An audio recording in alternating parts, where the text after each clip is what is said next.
Hey, my name is Jamie Arndt, and in today's lesson, I'm going to show you a really cool move you can use in your blues playing to get to the 4 chord of a 12-bar blues.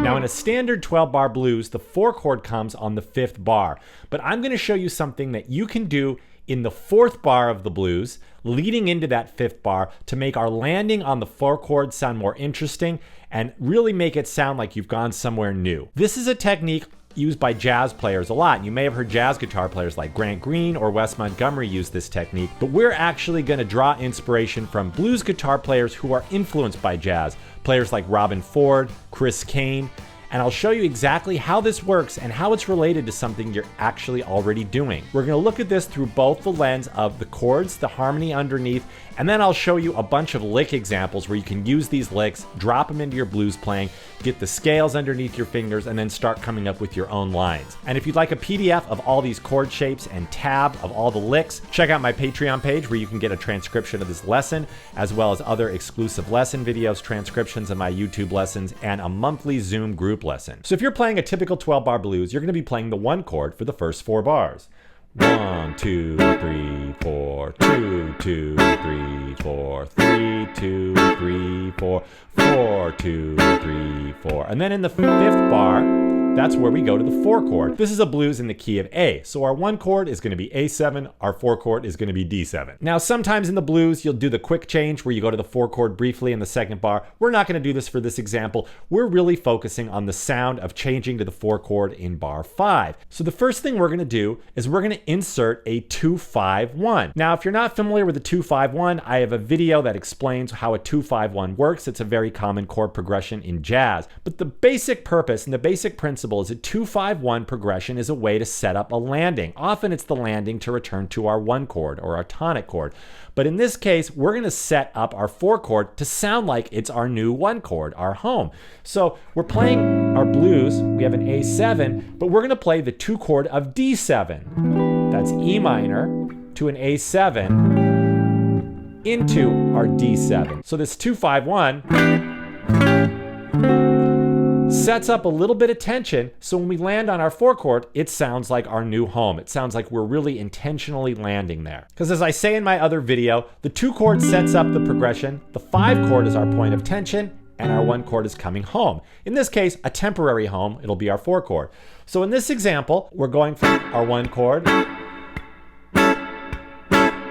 and in bar 4, I'm going to go to E minor 7, A7, flat 9.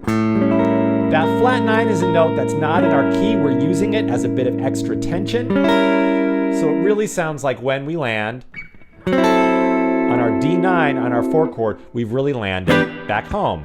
In this case, our new home, the 4 chord. So here's example 2, and I'll go ahead and count. 1, 2, 3, 4, 2, 2, 3, 4, 3, 2, 3, 4, 4, 2, 3, 4. And then here's bar 5. So this little 2-5-1 sets up our landing to the 4 chord.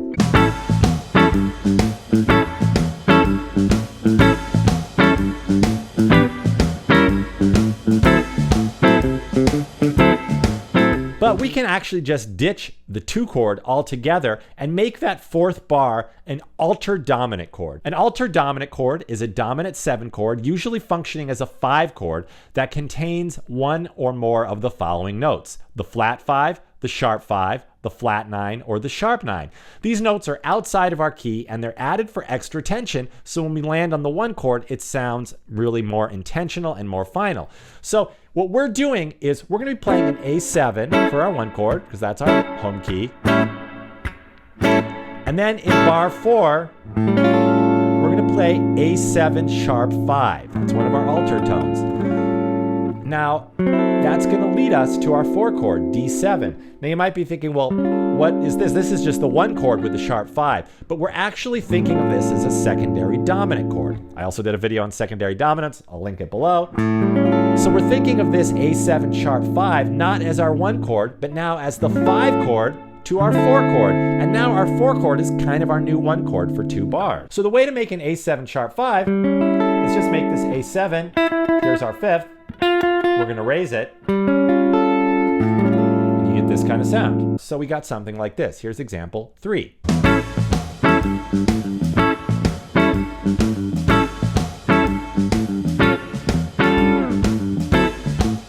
So we've ditched that 2 chord, but we've made that 4th bar of A7 and A7 altered dominant to create a little bit of extra tension. Here's one more rhythm guitar example.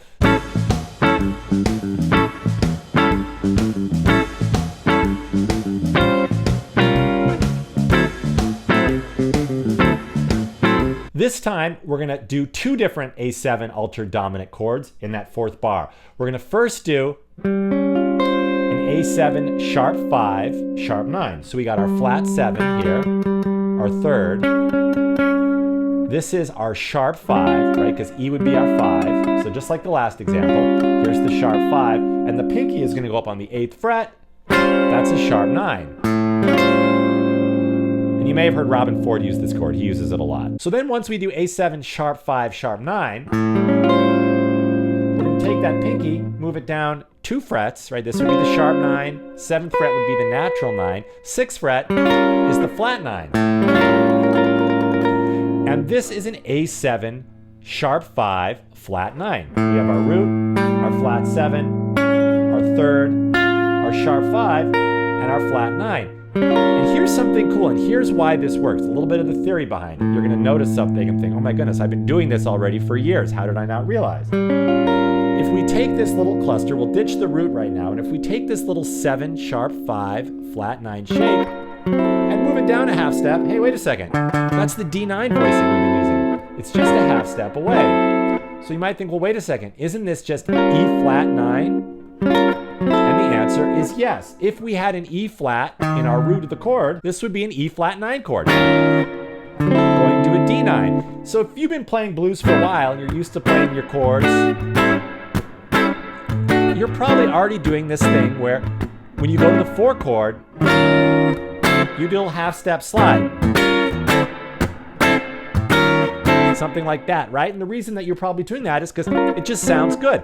Well, it's the same principle. You're creating this little bit of extra tension that wants to go somewhere, and that little half step thing, that's a gravitational pull taking you into your 4 chord. But there's more to it than just that. This is a concept called tritone substitution. And what's happening here is if we look at an A7 chord with its 2 most important notes, other than the root, the 3rd and the 7th. And I talk about this in my Voice Leading the Blues video. I'll link that below. So here's an A. Our flat 7 is G, and our 3rd is C sharp. All right, this is an A7 chord. And if I played it without an open string, it'd look like this. Now check it out. Here's an E flat 7. E flat is my root, G is my 3rd, and D flat is my flat 7. Now D flat is the same thing as C sharp, just depends on the key. So these 2 notes are the 7th and 3rd, my A7. They're also the 3rd and 7th of my E flat 7. And this is tritone substitution. Tritone substitution means you can substitute one dominant chord for another dominant 7th chord that are the interval of a tritone away. And a tritone is the interval of a flat 5th. 1, 2, 3, 4, 5, but flat that. This is the interval of a tritone. So a tritone sub, it sounds like the name of a barbecue beef sandwich, but it's actually substituting one dominant chord for another. That's a tritone away. So if I'm playing in that bar 4 of the blues when I want tension, I could think of this, if the bass player is playing an A or it's an A below, this is really an A7 sharp 5 flat 9. But if the whole band happens to be playing an E flat, it's really like an E flat 9. So you can substitute these things. Same thing. Let's look at this shape that we played. We were calling this an A7 sharp 5 sharp 9.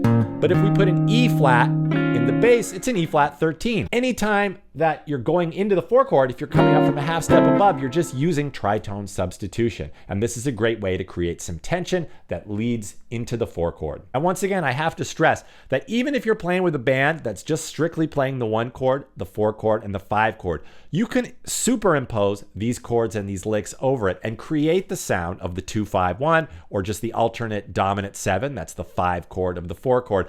And you can create that sound sound whether or not the band is going there with you or not. Because when you land on the 4, you'll all land together, so you're just creating this extra tension, whether you're doing it as a rhythm player or a lead player. All right, let's take a look at a couple lick examples now of some single note guitar solo lines you can use that will get this same kind of sound into your melodic playing.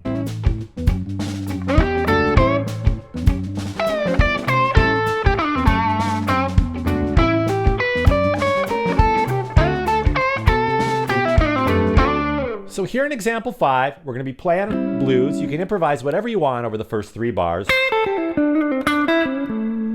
And then when we get to the 4 chord, we're going to outline an E minor 7, because in this example, we're doing that 2, 5, 1 to our 4 chord.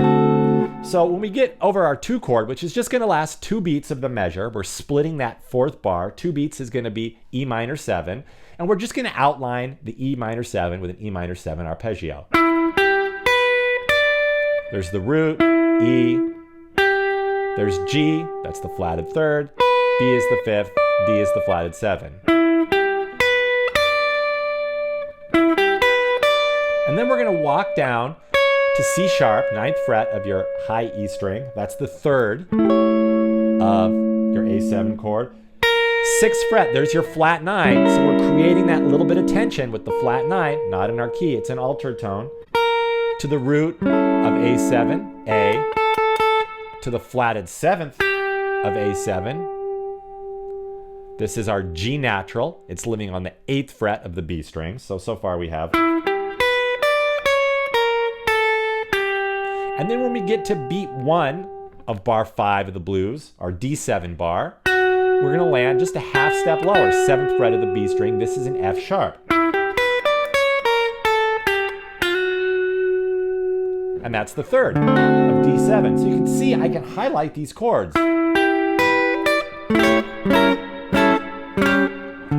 These lines are explicitly spelling it out. And in the example with the backing track, the band doesn't do that. I'm superimposing this sound over the chords. So then I give a little demo lick.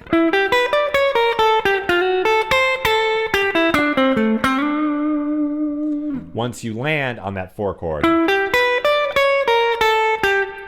That 3rd, there's the 5th of D7, that's an A, up to the 8th fret for the flat 7, C, and then down an A minor pentatonic idea. Might slide into the root there. So the whole thing's slow. 2, 3, 4.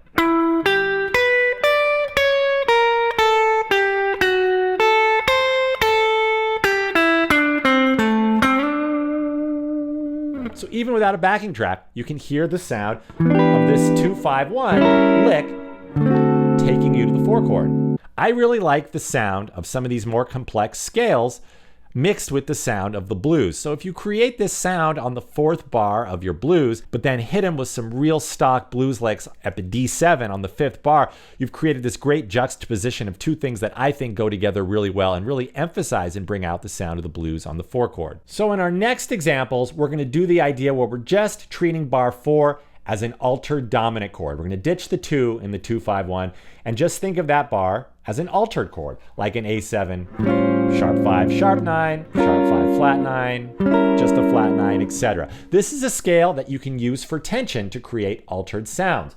And we're going to do that with a scale known as the altered scale. And yes, I do have a video on that as well. I'll link it below.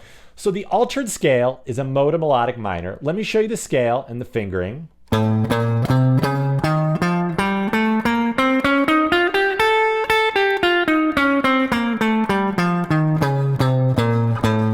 Go too deep into this because I have another video on it, but basically it's a scale that contains notes of the A7 chord in addition to the altered sound. Here it is slowly.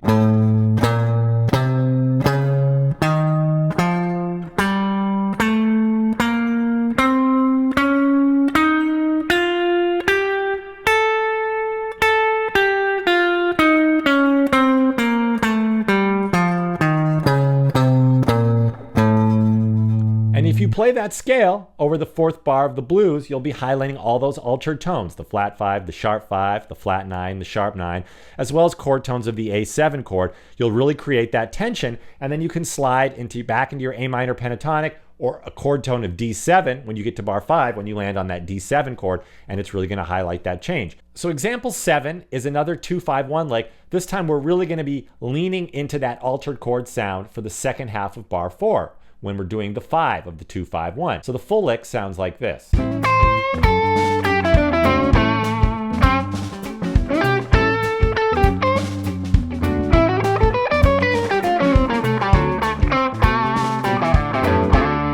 And this lick is going to use 16th notes over bar 4. So we're going to be moving twice as fast. We're going to be fitting a few more notes into that measure.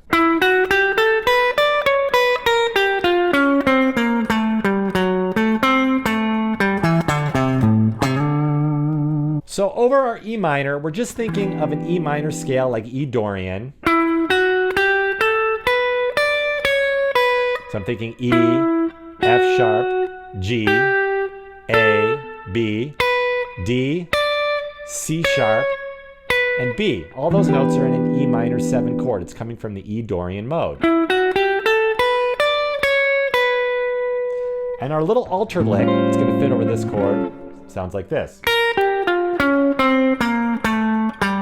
There's B flat, that's our flat 9. G is our flat 7. E sharp is our sharp 5. You can also think of that as an F. There's our natural third, our major third, C sharp.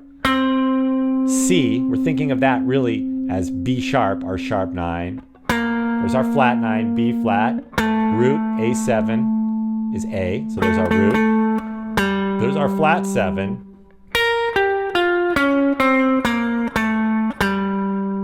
And then, that's going to take us right into the third of D7. So you can hear that motion. Right, you can hear this scale leading us into that third. So 6th fret of the high E string, 8th fret and 6th fret of the B string, 6th fret of the G string, 5th fret of the G string, and then 8, 7, 5 on the D string, and we'll slide into that 4th fret of the D string. That's F sharp, that's the third of our D7 chord. And then I did a little lick over the D7.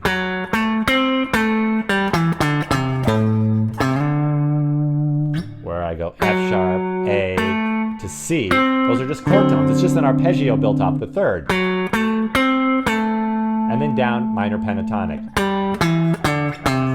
And that's down A minor pentatonic, because A minor pentatonic all contains notes from D7, and we're playing an A blues, so you know your 8 minor pentatonic is going to work over the whole thing. Example 8 is another 2-5-1 lick. This time we're going to be ascending. It sounds like this. So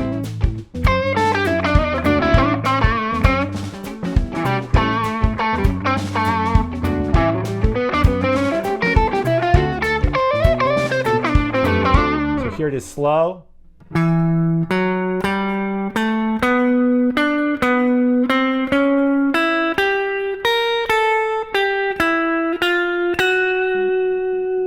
So we start out, once again, E Dorian. We're highlighting the sound of that 2 chord, E minor, the 2 chord of our 4 chord. 7th fret of your A string, F sharp, that's the 4th fret of the D string, 5th fret, 7th fret.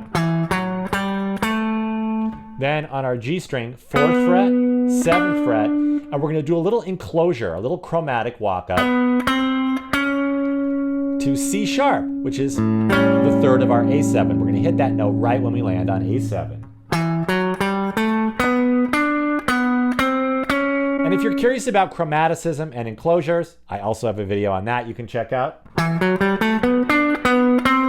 But basically we're going from below the note we're going to land on, above, and we're walking up chromatically or with some half steps, and we're landing on this chord tone. You can hear the sound of these chords moving. And then from here, we're going to do a little arpeggio of an A7 flat 9. There's the third, the 5th, the flat 7, the flat 9. That's the 6th fret of the G string, 5th fret and 8th fret of the B string, 6th fret of the high E string, 5th fret of the high E string. And then we're going to do a little enclosure again on the B string. That's 8, 5, 6, 7. And that lands, once again, on the 3rd of D7. Landing on the 3rd of D7 is a great way to highlight that change. I talk about that in my Making the Changes Over the Blues video, which I'll also link below. So this lick sounds like this.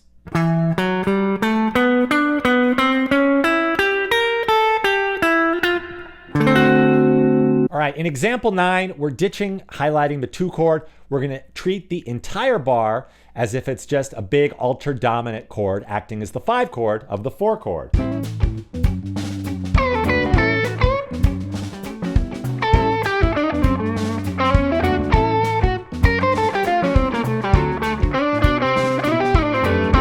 So that's our flat 9, our sharp 9, our root, flat 7, sharp 5, 3rd, sharp 9, flat 9, root, flat 7, and then the 3rd of our D chord. Here it is slow.